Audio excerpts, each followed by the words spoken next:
Okay, so then maybe the tree has gotten too big and we've overfit, and so we want to actually not have that. One way to stop that is to, like I said, stop growing early. But another way to fix it is just to grow early, grow a big tree, and then prune it back. So you can also do that. Like I said before, right? Say you grew too far and you figured out one of those features would have been was not a good fit, and you wanted to go back and fix it. You can do that, right? You could just say, let's prune the tree, right? Just like when you're pruning a tree and cutting branches off. We've got a decision tree here. You could just cut off some of the leaves and just merge the data points back up to their parent. There's no reason you can't do that.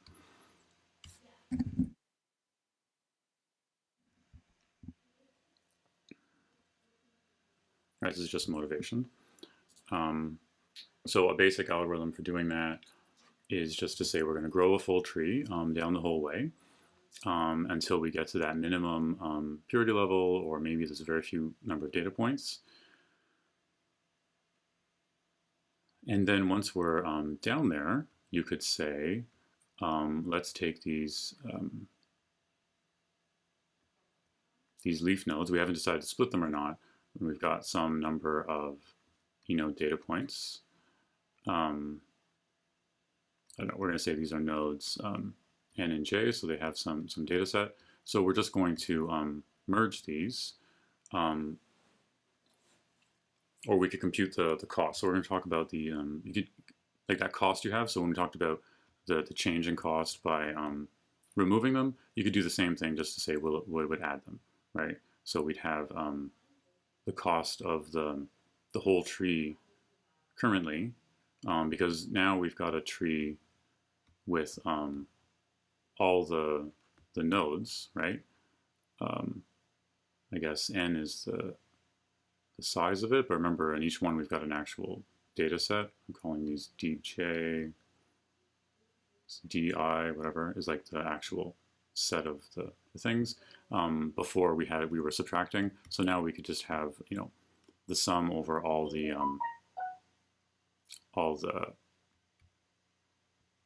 subsets of the tree being that cost, right? So we're just going to basically combine them all together. Does that make sense?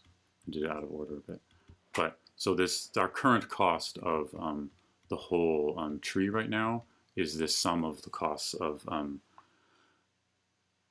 the partitions at every node, right? And so you could then do the same calculation, like, well, would it be better if I say now this cost D of everybody, and then I remove, I guess you'd remove cost DI and remove cost DJ, but then add cost DI plus J, right? So you merge them into one table and you compute the cost of that table and add it, right? Which might be different than the two ones individually.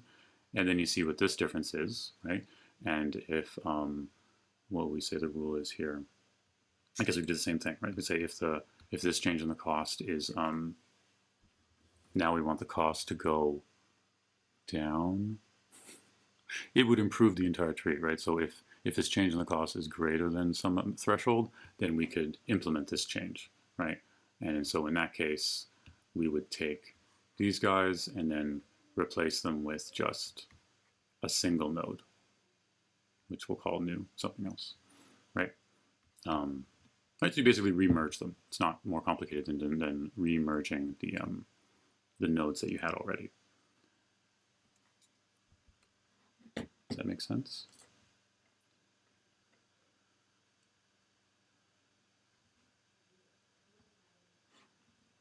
Okay, right, so pruning helps us. It's a very simple approach to do that. You can just basically expand as much as you want and then use the same cost approaches to kind of decide if you went too far. You avoid this horizon effect, was you basically have gone past the horizon you wanted to. You've gone too far. That's all that means.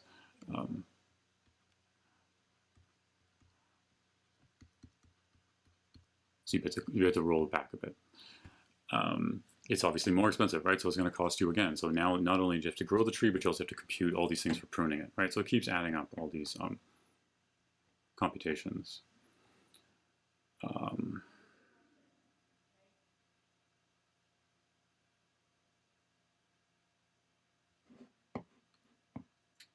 So yeah, I guess in terms of the tree, so Taryn's asking, is it just basically discarding the children and keeping that parent? In terms of the tree, yes, right? Because you say, okay, we just get rid of these nodes, and that node now becomes a leaf, right? So this is now a leaf now. But in terms of your data structure, you might actually have to re-merge these tables, right? If you're storing these separately or indexing, you'd have to basically re-index them or put them into the same object. So however it's being stored or labeled in your data, you'd have to relabel them to say that they are now part of this this node. So computationally, there's usually going to be some kind of merging cost here, because if you don't, then that means you're storing the tables in every possible version upwards, which is kind of inefficient.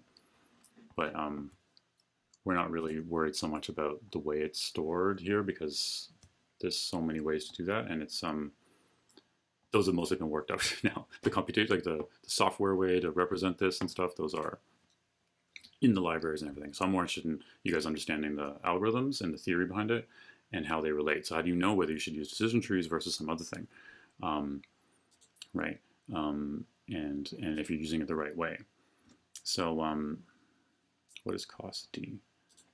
So in my definition here, now that I've got subsets here for DI, I'm saying that D is the whole data set. I know before I said something different, and so but DI is data for node I. Right, and so you could say that the cost of this, the cost essentially of the tree, the entire, all the splits the entire tree is representing, right? So you could say the decision tree has a cost currently, which is how well it's splitting the data using the same functions we had before, but you just add the cost for every partition, right? And it's not being added every node, it's only being added every leaf, right? Every one of these is just a leaf. The nodes don't have data in a sense, right? Because you always split it further. So you only really want to do this on leaves. I should actually be more careful, right? Because these are only leaf nodes. That's important, actually.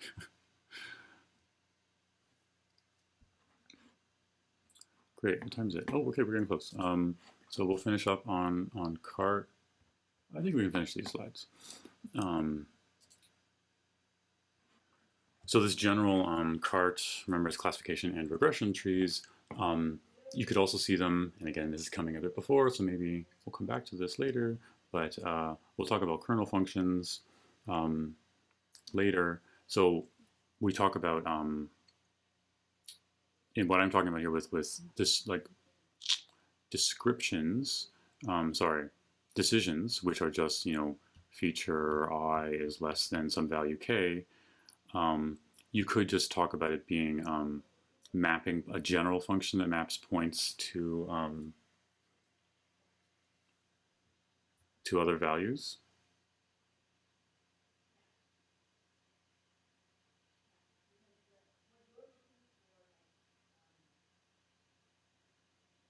Yeah, so later on we'll talk about basically kernel functions, the ways of doing this, and this kind of, when you think back to it, this could be a simpler way to represent as well. Essentially any function that maps the data point to some other space.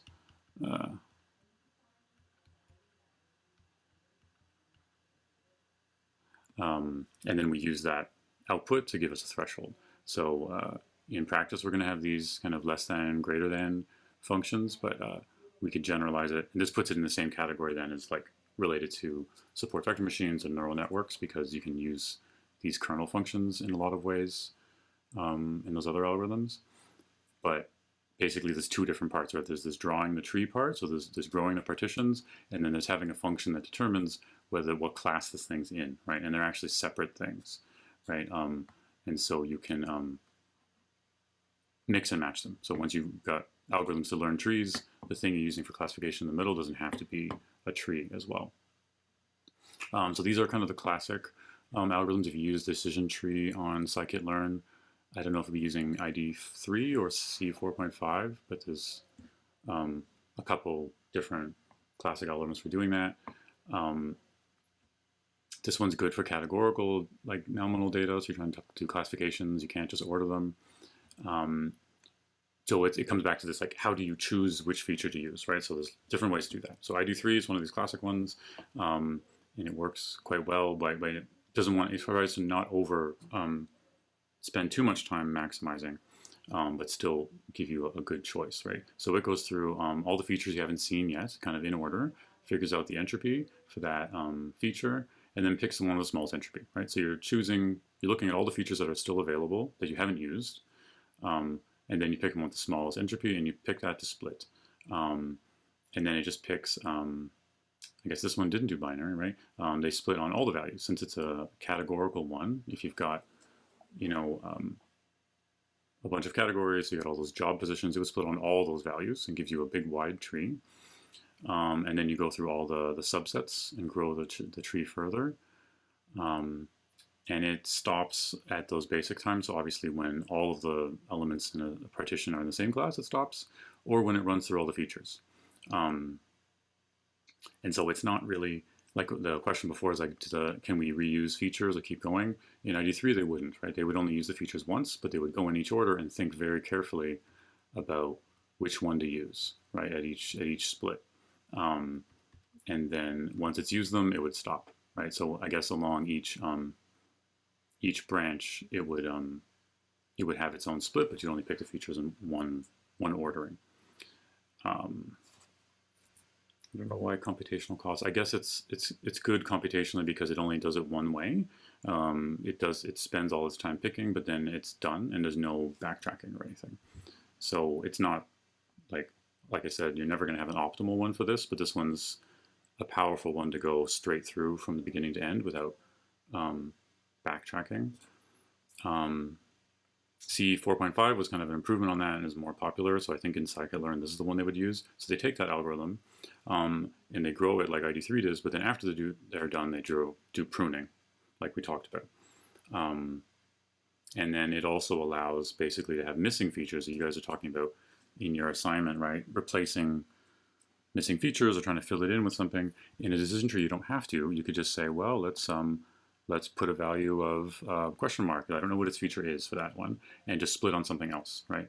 Or you say that question mark could be its own category. You could split on the ones you don't know that value for the feature of, but of course you can't do the entropy because you don't know the probability of that feature being related to being correct.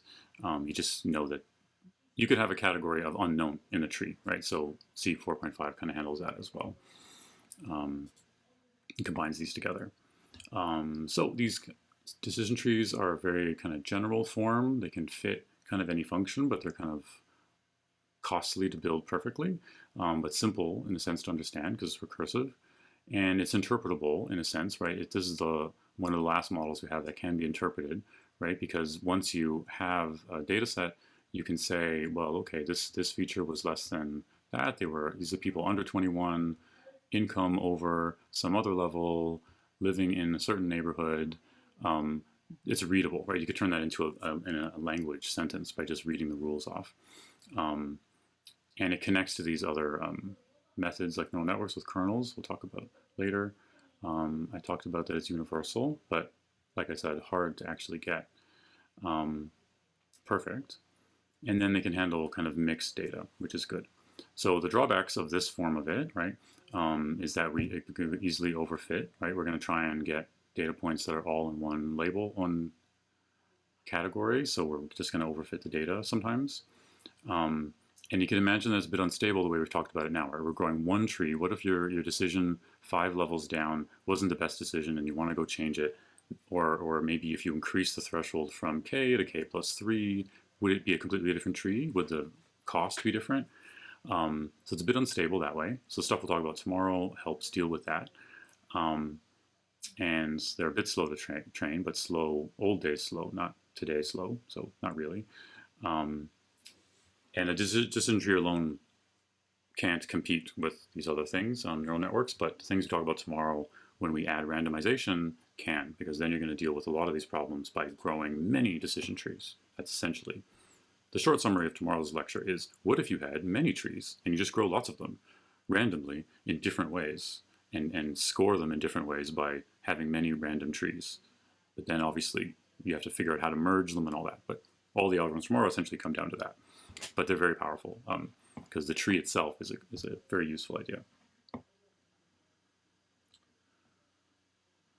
Okay, so that's the end of the first slide deck, and then since we're at 10:25, I'll just stop there. And the next slide deck, which is on Learn already, is this ensemble learning, so many trees.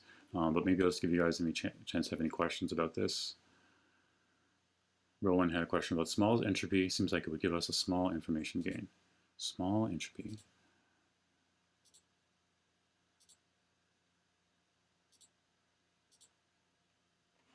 I think so.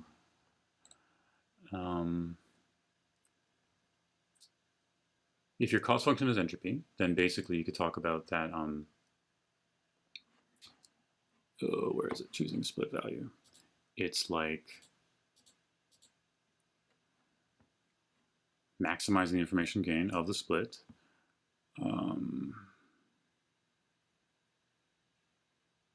And so we're talking about a change in the cost. We're trying to maximize that. We're trying to maximize the change by having a large entropy of the two subsets, because we're subtracting it from the normal entropy, because we're talking about the entropy of the entire data set, so how much noise or uncertainty there is in the whole data set.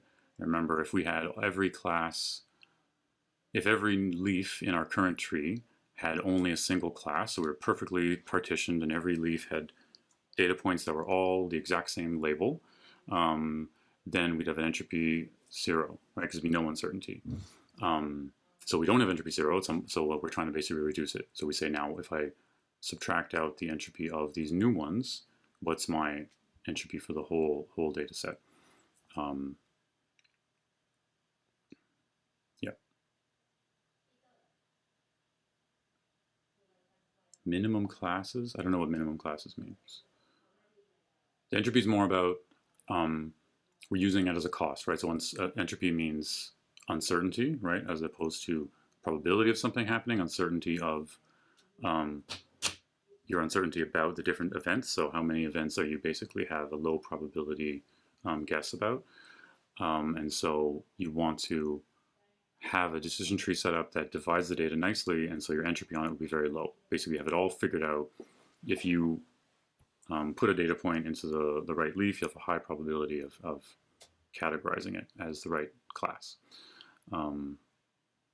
So it has nothing to do with the sizes of the classes. It has to do with the probability of picking the right class for a given data point. Somebody, oh, I had a question because I loaded the slides up. Can you guys navigate the slides yourself and go forward and backward? I believe you're supposed to be able to. It won't change the view everyone else sees, but you should be able to go forward and back on yours. That's just a question I had to make sure it's working. That's not the right slide. Oh, the numbers don't match. Why don't the numbers match? So this slide is 28, even though it's slide 24. I guess it's PDF 28. Somebody had a question about this.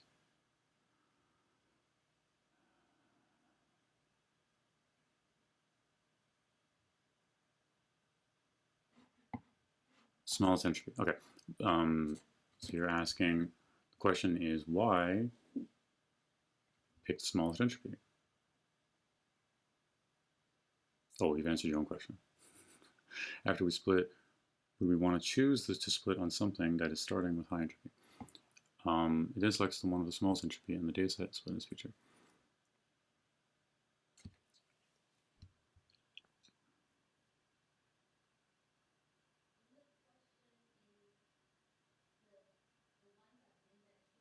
Well, this time we're talking about given a set D, you have some data set Di, whatever, and now you're trying out what's the cost of splitting on a particular feature, right? So this gets to the choice of a feature, right? So you'd have to pick the feature and pick a split point, and then figure out what the cost is for that.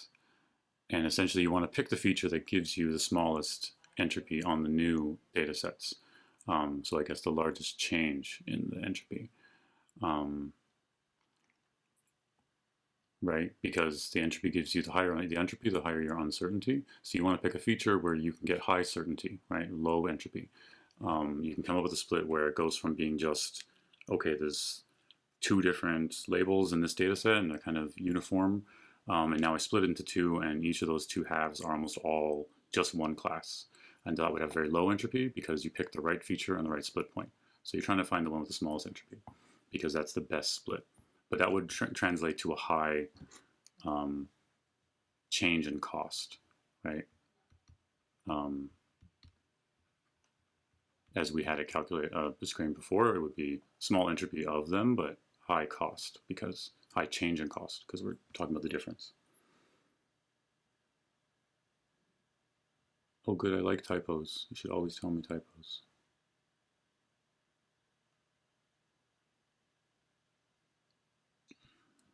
I would change that. Thank you.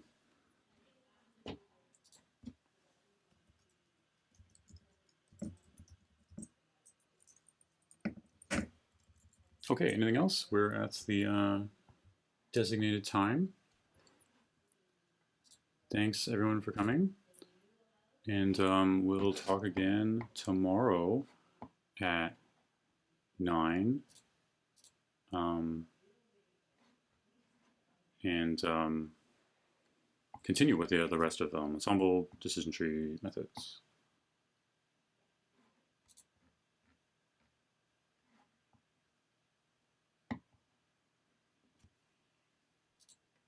You are now muted.